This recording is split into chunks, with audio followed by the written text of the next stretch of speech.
Olha só, as 3 garotas já aqui enfileiradas. E é o seguinte. Tudo bom? Boa noite. Como é que é o nome da senhora? Maria Lucia. Coração. Tá tranquilo? Tá bem? Então vamos fazer o seguinte. Vamos testar o coração da senhora. Vai dentro do carro, minha querida. Hein? Ela vai dentro do carro. Olha que loucura, hein? Que loucura. Calma, meu querido, hein? Você fez... Rapaz, você tá sem óculos por quê? Hein? É que você enxerga melhor sem óculos, é isso? Eu não acredito, tá, senhor? Já estuda.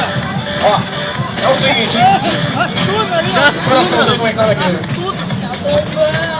Meu Deus do céu. Você tem muita coragem. Qual é o seu nome?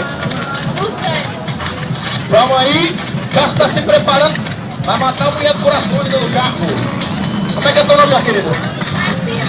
Essa aqui tá tremendo. Como é que é teu nome, minha querida? Grita daí.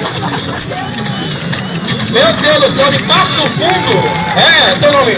Grazi. É a primeira vez que ele faz isso, viu?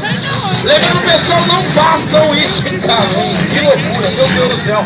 Vamos lá, Cássio, tá se preparando. Está liberado, olha aí. Meu Deus do céu. Calma aí, ó. Não sai do lugar, hein? Não sai do lugar.